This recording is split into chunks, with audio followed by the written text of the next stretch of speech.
This is the hardest it has ever been to get into law school, and I can prove it in two numbers most people never put together.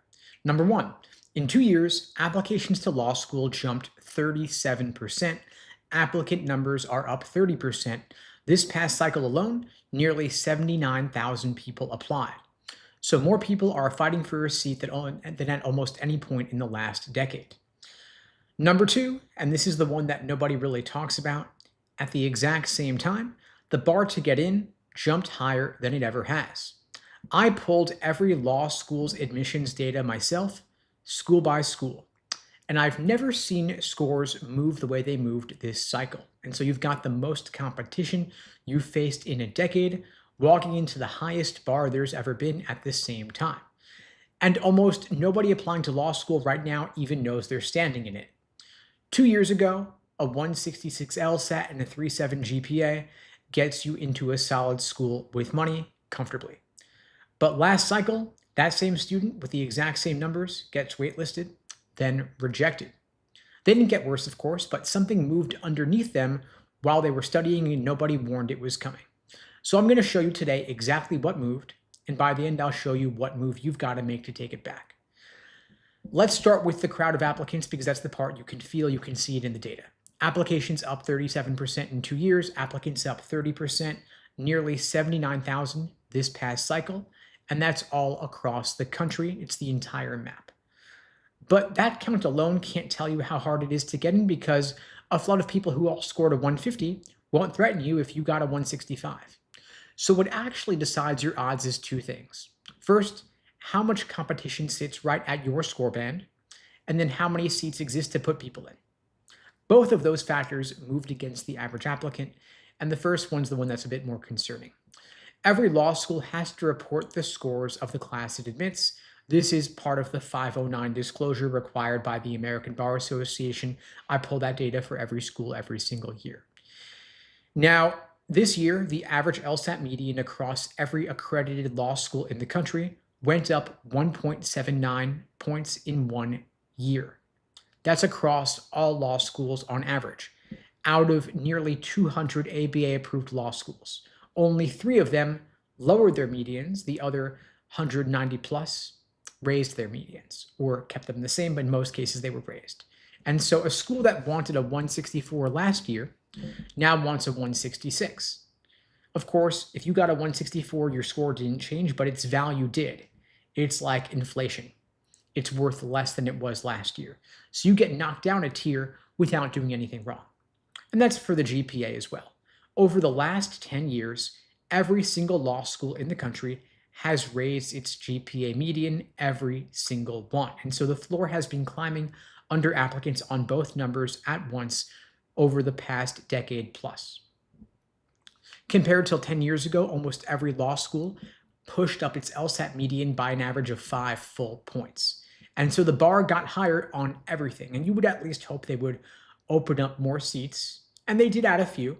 First year enrollment actually ticked up a little bit this year to about 42,800 seats, but the flood that hit in terms of applications was enormous, and the schools cracked the door open maybe 8%. So they let in a little trickle more people while a tidal wave showed up at the gates. Now, total enrollment is still down almost 19% from where it peaked back in 2010. So the schools are nowhere near the size they used to be. They just nudged up slightly to skim the very top of the flood, but the room barely grew while the crowd of applicants surged. So you've got a massive crowd pouring into a room that barely grew on top of a bar that jumped up almost 2 points. Now, if you look at the highest band of applicants, those who got LSAT scores in the 175 to 180 range, 2 years ago, you had about 1,400 applicants scoring that high. This cycle, over 2,400 with scores in that band.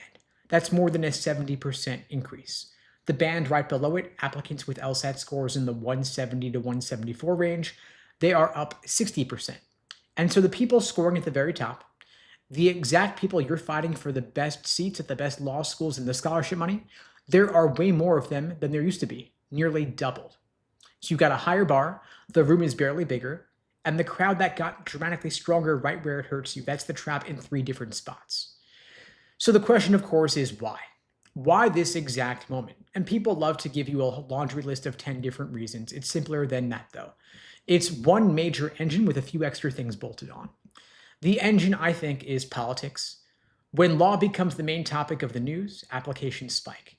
And this is the biggest wave yet. According to one survey of law school admissions officers, a combined 56% named the political climate as the major factor or the main factor behind the surge in applications.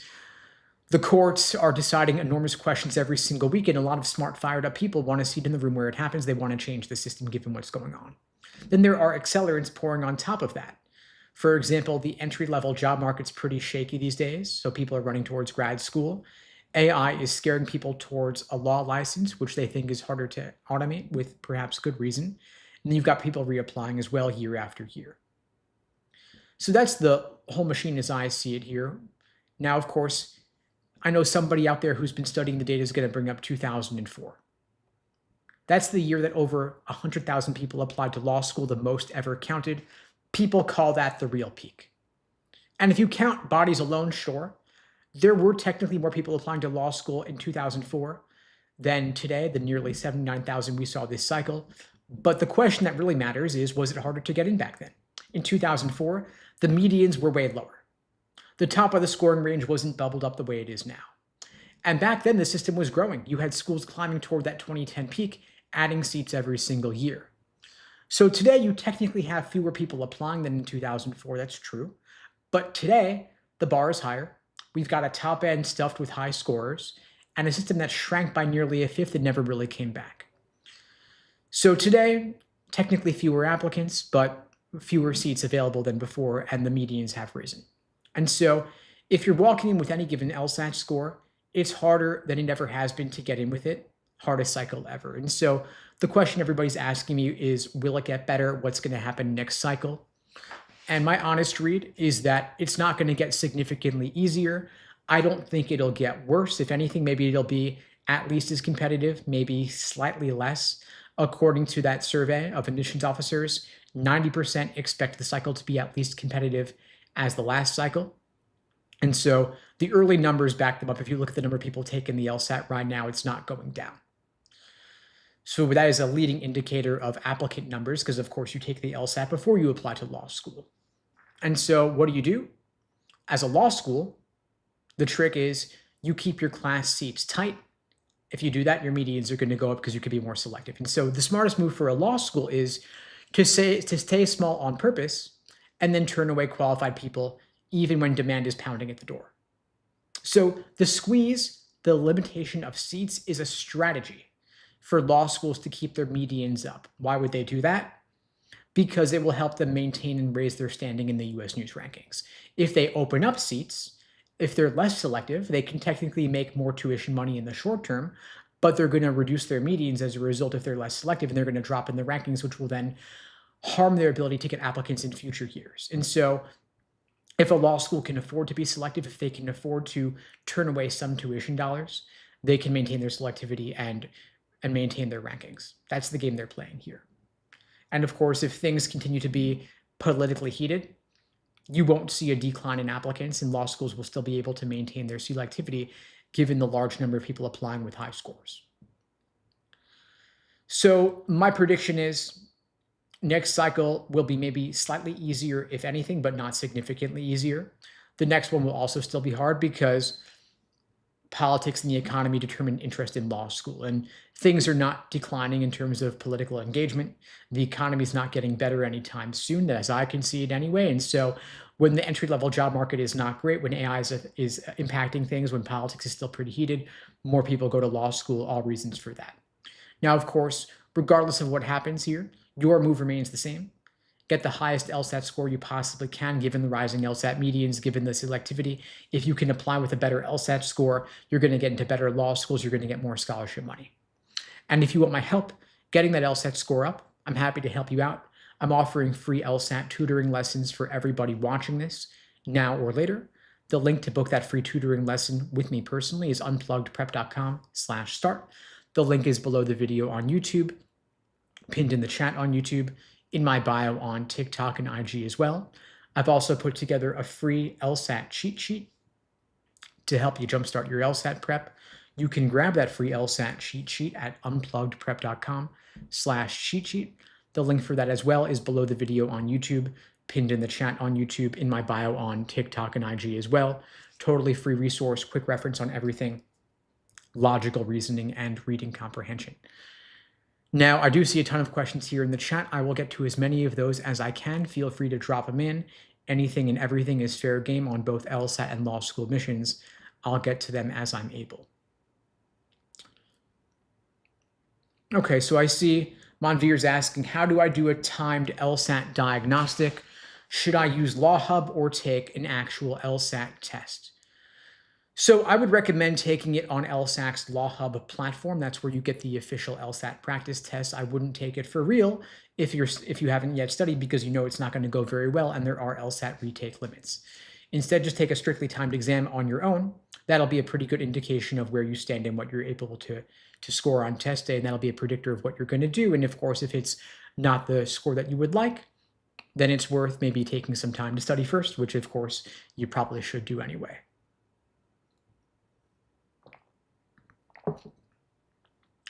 Branson's asking, do schools consider grade inflation as if I graduated 8 years ago? My GPA was above average. Now it's only in the 25th percentile. Okay, so basically what you're saying is that grade inflation's gotten worse over time. Will law schools consider the context in which you earned the grades, or will they consider them by today's standards? Ultimately, if you're applying in 2026, you're going to be judged by 2026 standards. Maybe it's not fair, but that's just how it is, because law schools are reporting your grades today, and that's how they're being evaluated today. If you wanted to benefit from the grades that you earned back then, maybe you should have applied back then, but we are where we are, right? And so these are the cards that you're dealt. You got to make the best of them. You're applying today. Maybe you would have gotten a higher GPA had you taken classes today versus 8 years ago, but it is what it is. Law schools are only incentivized to care about the numbers today by today's standards, because that's what they're being judged on. They are reporting your grades to the American Bar Association. U.S. News is pulling those grades for inclusion in the rankings. And so maybe your grades could have been higher, but it is what it is. And all you can do at this point is focus on what you can control, which is your LSAT score. Your GPA is already fixed. You already graduated, but your LSAT score, you still have room to impact significantly. So I'd focus on that.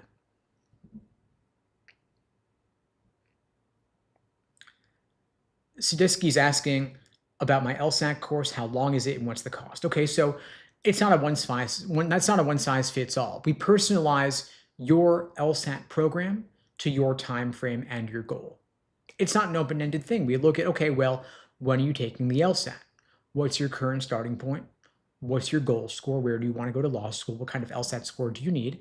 And then we craft an action plan for you to get you to your goal by your LSAT test date.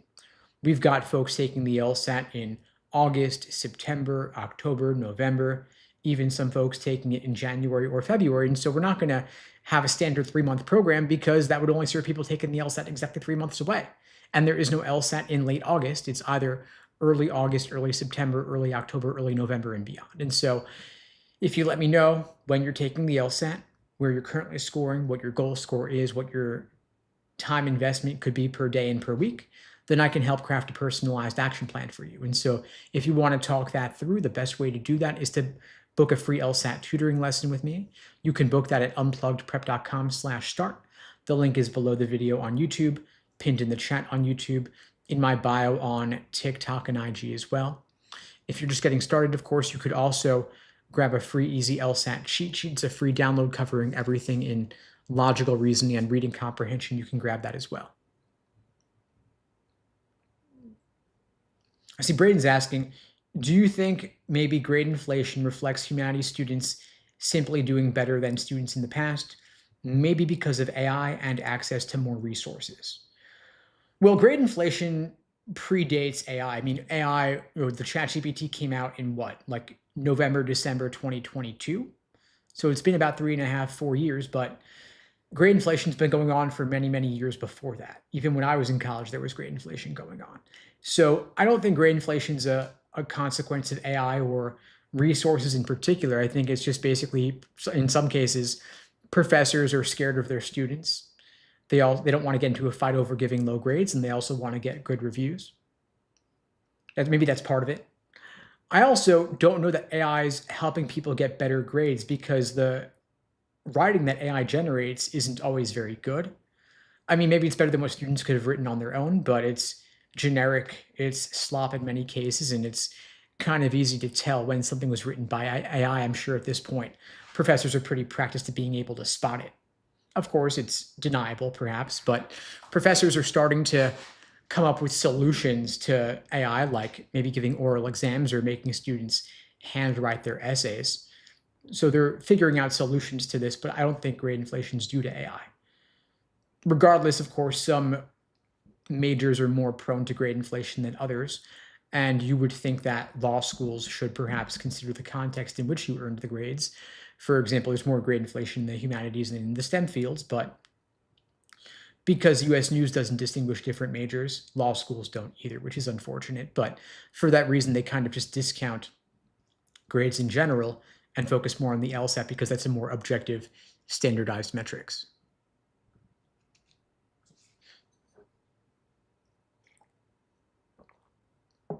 Sky Vibe is asking, what do you think about taking the LSAT without attending law school?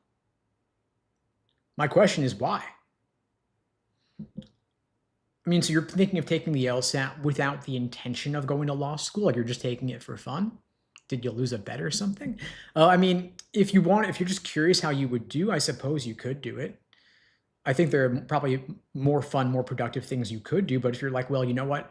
Maybe I'm kind of interested in law school, but I'm only going to go to law school if I can get a top LSAT score and get a full ride or get into a top 14. That's a different story. Like if you're kind of unsure about it and you're kind of dipping your toes in the water, I think that makes sense. But I wouldn't take the LSAT just for fun necessarily. So my question is, what's your goal and what are you hoping to get out of it? Because I mean, you could take a practice test without taking the LSAT officially, and that will also give you a reasonable sense of how you would do, like a ballpark idea. Interesting. Yeah, I don't hear that one too often. Okay, Anik is asking, I start an undergrad legal internship tomorrow. How much do application decision makers weight that? Not very much. I mean, law school admissions is mostly your LSAT score and your GPA. They'll see your resume for context. They'll see what internships and jobs you had. And it's always nice to have some real world exposure to what law is actually like. But law school admissions is mostly determined by your LSAT score and your GPA because of the perverse incentives of the US News rankings, focusing more on the objective metrics specifically. So that's really what they care about. Coral's asking, do you suggest getting accommodations if you qualify? I feel guilty because I haven't required accommodations in my previous education, but extra time on the reading would be a game changer. I mean, if you qualify for accommodations, I don't see a reason for you to feel guilty about it. You provide your documentation and your reasons, and it's ultimately on LSAC to approve them or deny them. They offer the accommodations. If you think you deserve them, then go for it and let them be the ones to tell you no. And if you get them, you get them. By the way, if you do receive the accommodations, law schools will never know that you got them due to a consent decree to a lawsuit. Law schools, LSAC is not able to note on your file that you had the accommodations in law schools, and nobody else will ever know that you got them. But if you think it could be a game changer and you think you deserve them, then go for it.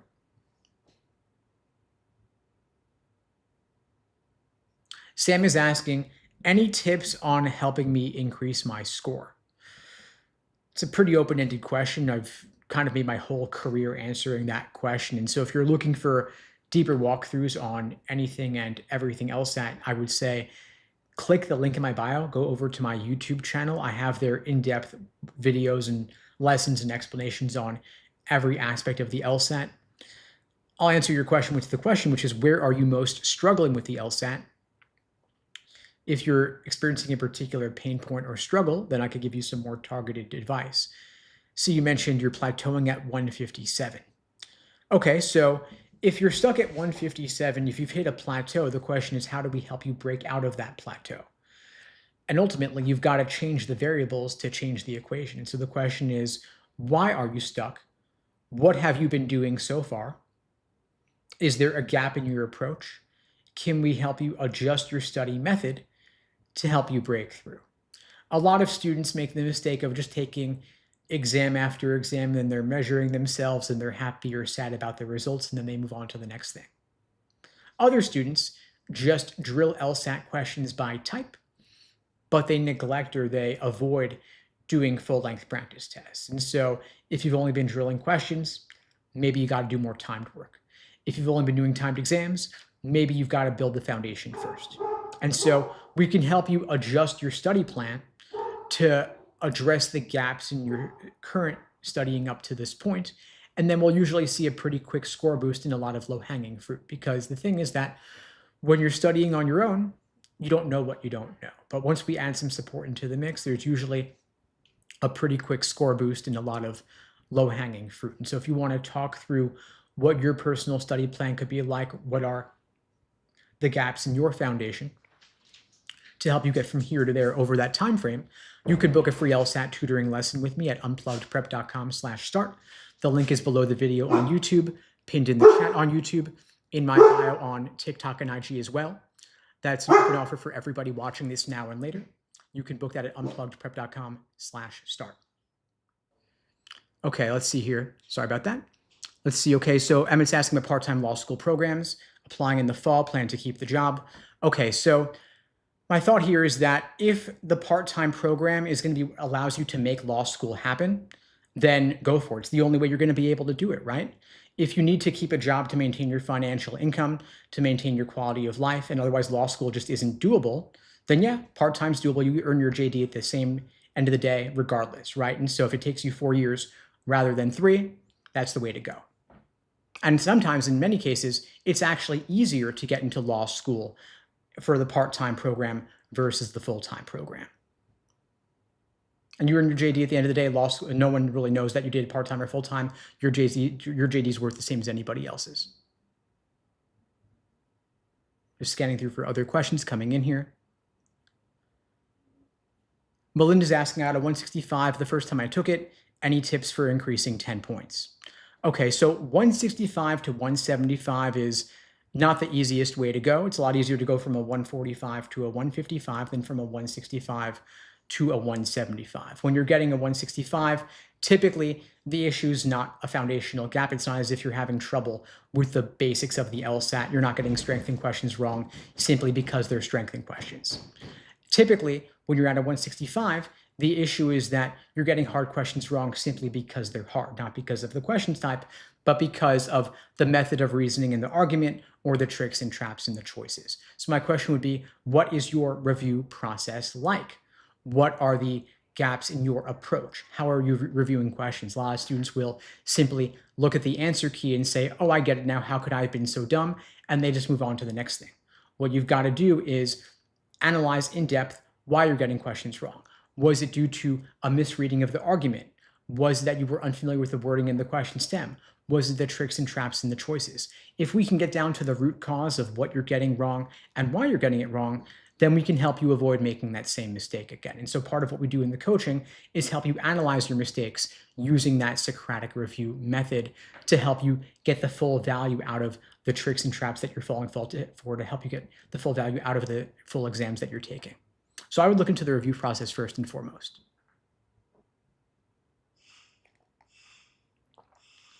I see Holly's asking here, I got a 136 on my first diagnostic. I'm taking my last test next June or July 2027. Could I get a 168? So when someone asks me, can they achieve a particular result? Can they get to a particular goal score? My first thought would be, yes, it's possible. The question is, what can we do to maximize the odds of you actually achieving that goal or beyond? I mean, I can give you the motivational answer. Yeah, of course you can do it. But the truth is, I don't know you.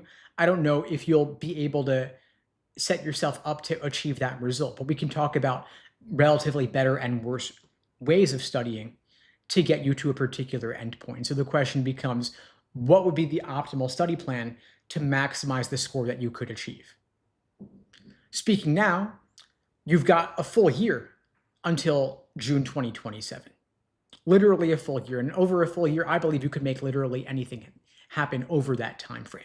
But the question becomes, how many hours a day will you study? How many hours a week will you study? What kind of support are you going to get? Are you taking a course? Are you getting coaching? Are you getting personal feedback on what you're getting wrong and why? Or are you just drilling questions without getting any feedback at all? Are you getting guidance on what your study plan should look like? And so if you want to talk through what that plan could be like, because I don't have the full context here to give you the advice, you can book the free tutoring lesson with me for those just joining. I'm offering a free LSAT tutoring lesson for everybody watching this now or later. You can book that free tutoring lesson with me at unpluggedprep.com/start. The link is below the video on YouTube, pinned in the chat on YouTube, in my bio on TikTok and IG as well. Happy to help you out. I see Josh says, I just signed up for the September LSAT, time to start studying. Yeah, I agree. I mean, you've got roughly 3 months to get to your goal score, whatever it is. If you've started your prep now, the question becomes, how are you going to structure your studying? We can divide LSAT prep into 3 major phases: accuracy, pacing, and endurance. Accuracy is drilling questions by type to better understand the proper perspective from which to view each section and each question type to build that strong foundation.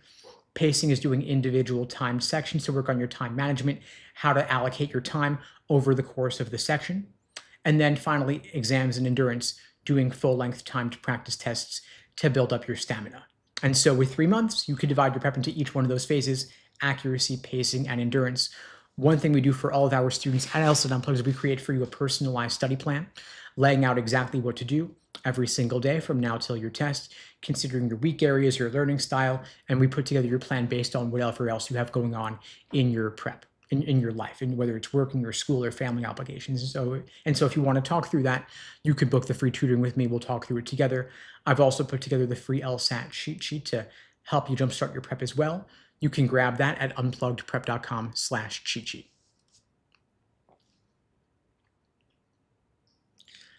I see Sophie's asking, why am I getting flaw questions wrong?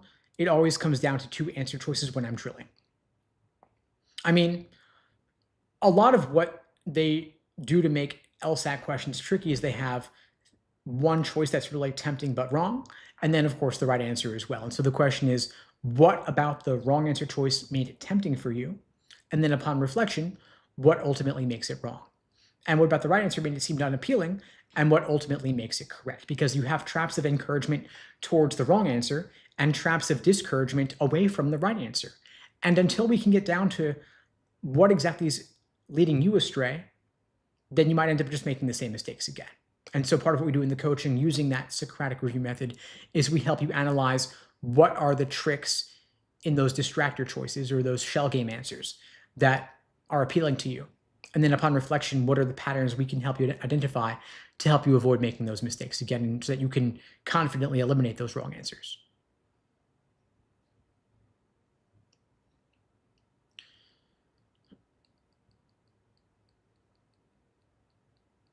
I see Anika's asking about what study materials to use. And so the best source of practice questions is the LSAC Law Hub platform. The Law School Admission Council, the people who make the LSAT, have put together a platform, a resource with thousands of previously administered official LSAT practice questions. They've released them in numbered practice exams going from 101 up to 159 or so. You get 4 of those practice tests for free on the LSAC Law Hub platform. You get the others with your official Law Hub subscription, well worth the investment. I wouldn't study out of books. I wouldn't study out of unofficial third-party platforms for practice questions because they don't adequately reflect the software and the interface that you're going to experience on test day itself. And part of what contributes to students experiencing score drops is that they haven't properly simulated test day conditions or become familiar with the format. And so students often drop 5 to 8 points from the practice test to the official exam because they haven't properly simulated test day conditions. And so if you want to avoid experiencing that kind of drop, what you want to do is you want to study using only the official LSAT practice questions on the Law Hub platform.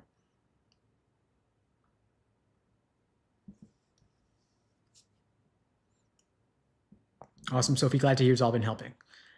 I see Abby saying, some days I do really well on the practice questions. The next day I do horrible. Yeah, I mean, fluctuations are normal. I haven't ever seen a student whose scores didn't fluctuate. Of course, we want to reduce those fluctuations and get some more consistency in your prep. And so we don't over-index on any one practice test result. We look at the average of your most recent 5 practice tests, and that'll be the best indication of where you stand on test day. And of course, you can use LawHub for your practice tests. We always do recommend that.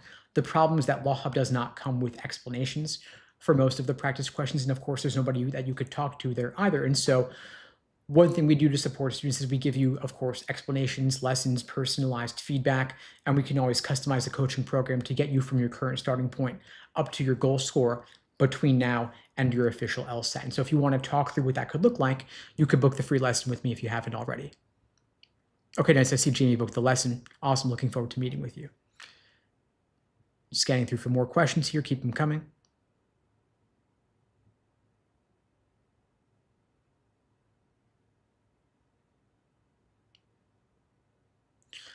I see a question asking, how does a 3.89 or 3.9 GPA stack up for law school applications going into junior year? So that's a pretty strong GPA. I feel pretty good about that. That's at or above the medians for most law schools, with the exception of the T20 or T14. The T14, for example, their LSAT medians, their GPA medians, range from 3.92 to 3.99. And so with a 3.89 or 3.9 GPA, you're just below the T14 medians, but you are above the medians GPA-wise for most law schools. If you want to get into a T14, I'd want you to be above a 3.95 at least, if not 3.99. And of course, if your GPA is a little bit below that, it's okay. You're still within spitting distance, and you can offset a lower GPA with a relatively higher LSAT score. And if you're going into junior year, you still got plenty of time to get your GPA up. You're still only roughly halfway through college. And so you can still take a year or two to get it up higher before you apply. So think about how can you balance LSAT prep with your studying for your classes, and how can you maintain an upward trend with your GPA. See, Carolyn's asking, I can't seem to get to a 150 LSAT. I've studied on and off for a year. What should I do? I would change your approach. I mean, two things. One is that you're studying on and off, so I'm sensing some inconsistency in your prep. The other issue, of course, is that you're having difficulty getting to a 150, which is already just around the average or median LSAT score. And so we've got to get you more consistent prep. And we've also got to get you better prep, because what you're doing clearly isn't working, I'm sorry to say, but we got to change the variables to change the equation. And it's not really me saying that, it's your score saying that, right? I mean, I'm guessing you want to have a higher score, else you wouldn't be here. And the law schools worth going to are going to require higher scores. And so let's look at what support are you getting currently? What kind of study plan are you getting currently? And how can we get you better guidance and better support, better resources to help you study more consistently to boost up your score? And if, of course, if you want to talk through that more, you can drop some more comments, or we could meet and talk through it further. See, Tali's asking, what if I had a 2.9 GPA for my bachelor's, but I had a 3.9 GPA for my master's? The bachelor's GPA is what counts. The 2.9 GPA is what stands, unfortunately. The 3.9 GPA for the master's does not count. That's not factored in. Law schools only consider your undergraduate GPA. They don't consider your master's GPA. The undergrad GPA is what LSAC calculates. That's what goes into the formulas. That's what determines your chances. They'll see your master's GPA for context, but it won't be factored in the same way. Unfortunately, they just don't count it. It's not part of the calculations.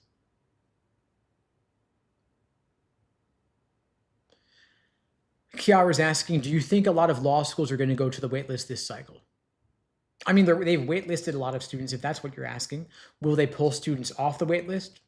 In some cases, yeah, but most people don't get off the waitlist, I'm sorry to say. They've just waitlisted too many people. It's the truth. So what you got to do is you just got to say, hey, you know what? If I'm not getting in this cycle, I'll retake the LSAT, I'll apply next cycle. Then you can also look at sending a letter of continued interest to reiterate your interest in the school. Say, hey, so-and-so school, your school is still my top choice. You're still my number one option. Here's an update on what I've been up to since I last applied. Got a new promotion at work, got a new award, retook the LSAT, got a higher score. Those are all good updates to share.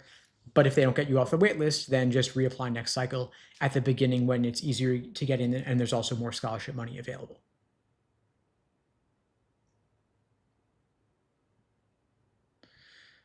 The boy's asking, I want to take my LSAT in October for the first time. I want to get into a part-time law school where the median LSAT score is 154. How can I properly prepare myself for this? Okay, so my question would be, are you brand new to the LSAT? Have you taken any courses? Have you gotten any coaching? Are you getting any personal support and feedback on your study journey? You've got about 4 months and change to get up to a 154 or higher, which is not a super high score. It's very doable. You should be able to get there in 4 months or so. The question is, how many hours a day will you study? How many hours a week will you study, and what kind of support are you going to get? So if you want to talk through that, you can grab the cheat sheet. You could book the free tutoring with me, and we'll talk through what a personal plan could look like for you. I talked before about accuracy, pacing, and endurance, building the strong foundation, doing timed sections, taking full-length practice tests. And so that's how I would structure your study plan to start with.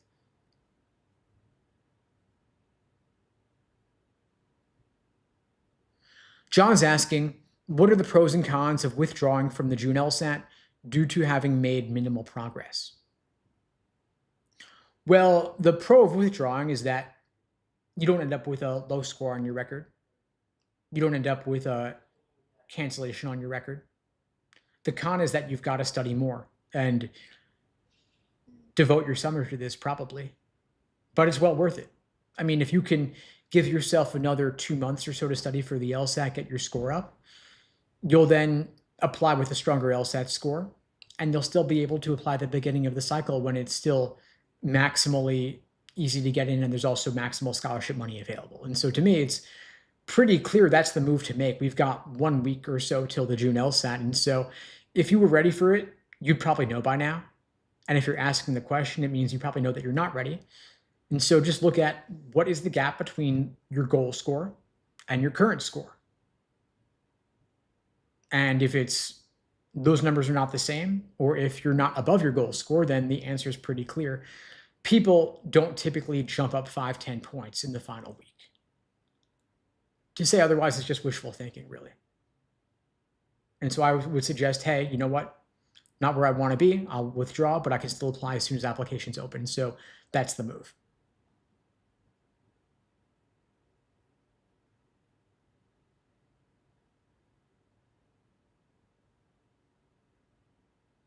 Anthony says, I never took the LSAT. Why do people find it as a measure of intelligence? Don't children take it? Well, I don't know how many actual literal children take the LSAT. I mean, mostly it's taken by folks who are finishing up college or young professionals for the most part, but the LSAT is really just the law school admission test. Nothing more, nothing less. I mean, you could argue that maybe it's somewhat correlated with intelligence, but intelligence is a murky and ill-defined sort of thing. I don't think it's useful to really conflate the two. And the fact that people can improve on the LSAT significantly tells you that what people just get a lot smarter in the span of a couple of months. I think the LSAT is ultimately a test of how much you studied for it and how familiar you are with what's being tested. And because they've released thousands of previous LSAT questions, you've got plenty of material that you can study off of. And so if you can improve your score 10, 20, 30 points or more, then make yourself smarter. I think that's pretty cool. I don't think that's actually what's happening, of course. I mean, I personally improved my own LSAT score from a 152 to a 175. And so did I go from being average intelligent to highly intelligent? Maybe. Probably not, though. Probably just got more familiar with the test. And so ultimately, I don't know how useful a question this is. I know people debate this and talk about it a lot, but my goal is just really to help you get better law school outcomes, help you get into better law schools, help you get more scholarship money. The LSAT's really just a means to an end. And if you have fun with it along the way, all the better.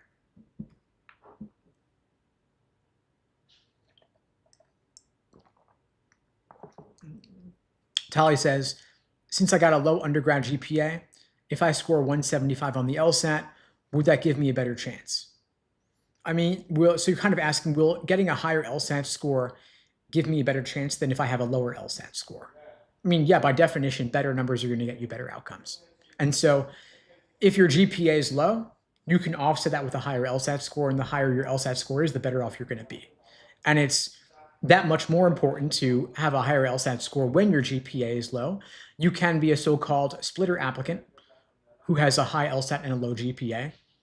And so that's the move in your case.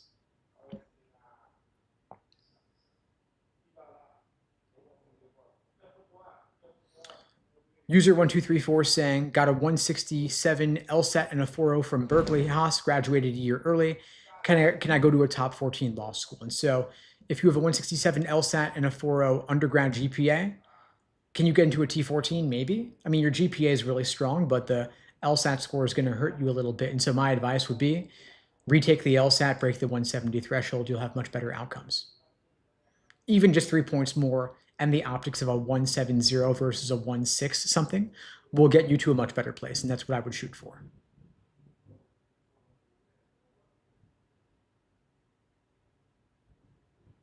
Trey says, I've got a 3.56 GPA, scored 170 my first time.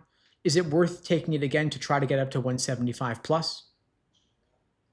Yeah, I would. I don't recommend that everybody with a 170 retake the LSAT, but if your GPA is lower, then getting 3 to 5 points more on the LSAT will do a lot to help you out. So yes, that is what I would do. I don't recommend that for everybody, but in your case, because the GPA is lower, I think it's worth the marginal effort. A 175 will do a lot more for you than a 170 will, and you've got some work to do to offset the lower GPA. Tez is asking, scored a 138 on my diagnostic and I feel terrible. I mean, the 138 is not great, of course, but instead of feeling terrible, which I certainly understand, my role here is to say, okay, what can we do to change the situation for you? Can we give you a strong foundation in the different sections and the different question types? You've got roughly 15 different types of logical reasoning questions on the LSAT, including strength and weaken, flaw, necessary assumption, sufficient assumption, and so on. There's also reading comp to work on. That's a whole third of the test. Then you've got pacing and time management, doing individual sections and full-length exams to build up your endurance. And so the question becomes, which of those things have you done? Which of them have you not done? If you've done every single one of those things thoroughly and you feel like you've maxed it out, I would understand why you felt terrible because you put in a lot of work.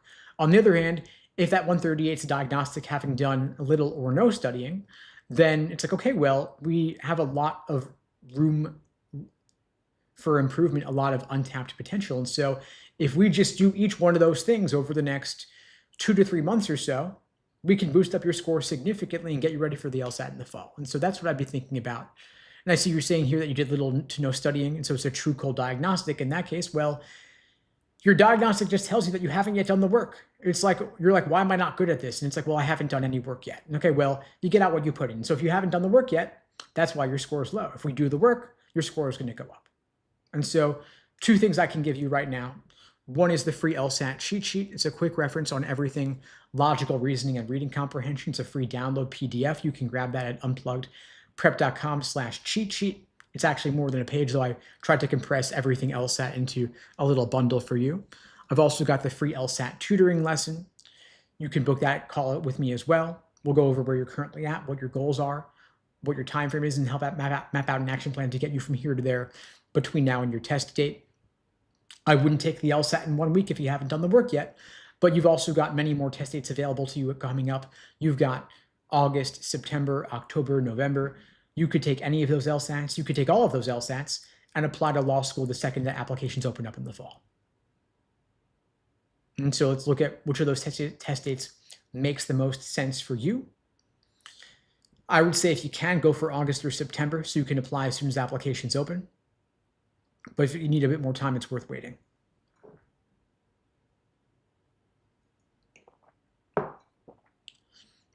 Boogie's asking, can you give us tips on hard questions? I'm currently in 160 jail. Okay, so you're stuck at 160. How do you solve hard questions? Well, so what makes a hard question hard? It comes down to LSAC including multiple tricks and traps within a single question. And so for an easy question, maybe there's only 1 or 2 tricks. For a moderate question, maybe there's 2 or 3 tricks. And then for a hard question, it's like there's 4 or 5 tricks or ways they level up the difficulty. And so if you think about how can you dodge the tricks on an easy question, what are those tricks? And then what happens when they stack them together? It's like you're trying to dodge multiple balls being thrown at you at the same time. And everyone reaches a certain limit through which they can't move quickly enough, and that's when things fall apart. And so if you learn each of the tricks in isolation, then you'll get better at spotting them when it's a grab bag all thrown at you at the same time. And so that's where that review process comes into play.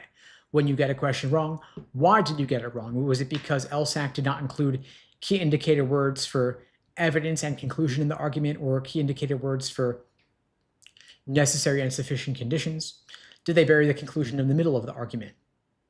Did they refer to a common question type in an unfamiliar way?